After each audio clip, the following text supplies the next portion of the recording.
थप्पड़ भाग 3। रिया पापा के पास फ़ोन लगाई, बात की और बोली कि पापा मेरी शादी में खाना के देखने के लिए किसको लगाए थे? बेटा कोई त्रुटि हो गई है क्या? ससुराल वाले कुछ बोल रहे हैं क्या? रिया बोली, नहीं पापा ऐसा कुछ नहीं है, व्यवस्था ठीक ही था। मेरे छोटे देवर मनीष बता रहे थे कि कोई थे जो अच्छे से मैनेज कर रहे थे।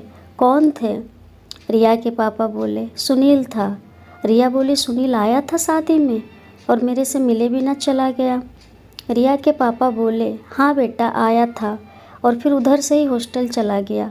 बहुत अच्छा से वहाँ सब देख रेख किया।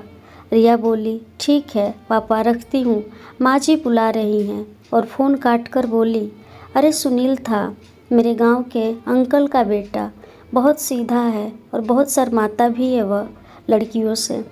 पढ़ाई कर रहा है, दिल्ली में ही रहता है। उसके 3 भाई हैं, 2 सौतेले भाई हैं। सुनील की माँ, सुनील छोटा था तभी डेथ कर गई थी। उसके पापा दूसरी शादी कर लिए जिसमें 2 भाई हैं, बहन नहीं है। उसकी राखी में पिछले बार पापा बुलाए थे तो आया था मेरे घर पर। मैंने राखी बांधा था उसको। पढ़ने में अच्छा है, यहीं से पढ़ाई कर रहा है, खुद से ट्यूशन पढ़ा कर पढ़ता है, घर से सपोर्ट नहीं करते हैं उसको। राशि को सुनकर बुरा लगा सुनील की कहानी। राशि ने सोचा शायद इसलिए इतना गंभीर रहता है।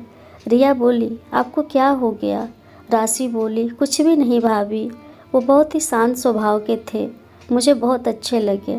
रिया बोली, अब यह सब सोचना बंद कीजिए और अपना मन पढ़ाई में लगाइए, समझी? लेकिन राशि को अब कहाँ पढ़ाई में मन लगने वाला था। सुनील की कहानी सुन के और ज़्यादा ही उसके तरफ चली गई। अब राशि को लग रहा था जैसे कैसे भी सुनील से मिले, लेकिन उसको कुछ भी आइडिया नहीं था कि क्या करे। कॉलेज में भी थोड़ी शांत रहने लगी।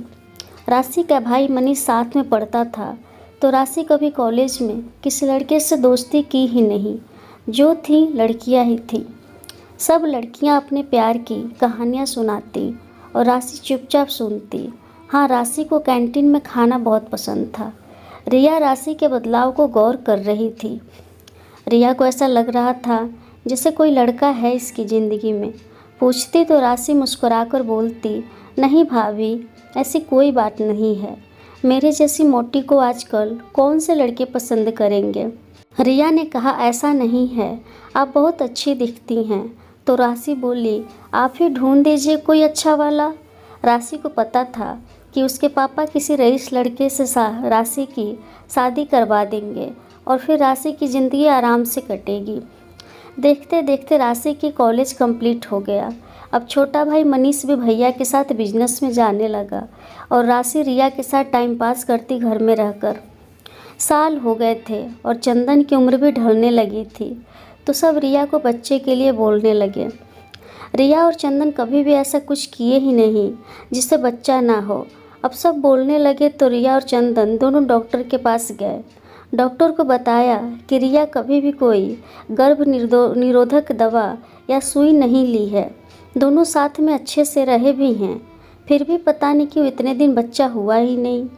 रिया डॉक्टर के पास गई थी तो डॉक्टर दोनों का जांच लिख दिए। जब दोनों ने चेक करवाया तो पता चला कि रिया तो बिल्कुल ठीक है, लेकिन चंदन में ही कमी है। उसके स्पर्म काउंट बहुत कम है और एक्टिव भी नहीं है। तो चंदन चाहे तो दवा खा सकता है, लेकिन चांस बहुत कम है। अगर बच्चा चाहिए तो किसी और के स्पर्म से बच्चा करवा सकते हैं। घर वालों को पता चली तो सब टेंशन में आ गए। रिया भी उदास रहने लगी। सबका ख्याल रिया इतना रखती थी कि सब रिया से बहुत जड़े हुए थे, उसे बहुत प्यार करते थे। तो रिया के हालात देखकर सबका मन उदास रहने लगा। चंदन बोला भी, इतना ज़रूरी है तो फिर IVF करवा लेते हैं ना। पर रिया बोल दी, अगर बच्चा आपका नहीं होगा तो मुझे बच्चा नहीं चाहिए, मुझे आपका ही बच्चा चाहिए, वरना मैं अपने छोटे देवर ननद को ही बच्चा मान के रह लूँगी। सब उदास रहने लगे।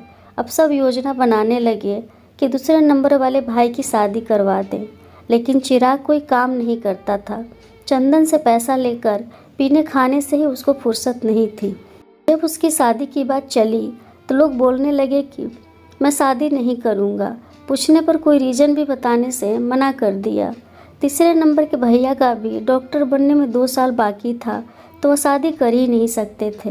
दूसरे वाले भैया को रिया भाभी बोली, क्या हुआ चिराग, तुम शादी क्यों नहीं करना चाहते हो? नहीं करूँगा मैं शादी, मैं किसी और से प्यार करता हूँ। रिया भाभी पूछी, कौन है वह?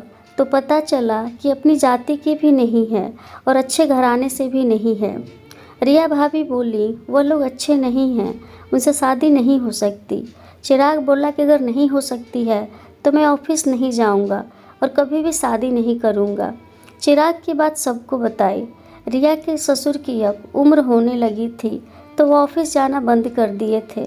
रिया ने उनको बताया तो बोले, जो करना है चंदन जाने बेटा, मैं क्या बोलूं। अब चंदन पर बात आ गई थी तो तुरंत चंदन ने मना कर दिया।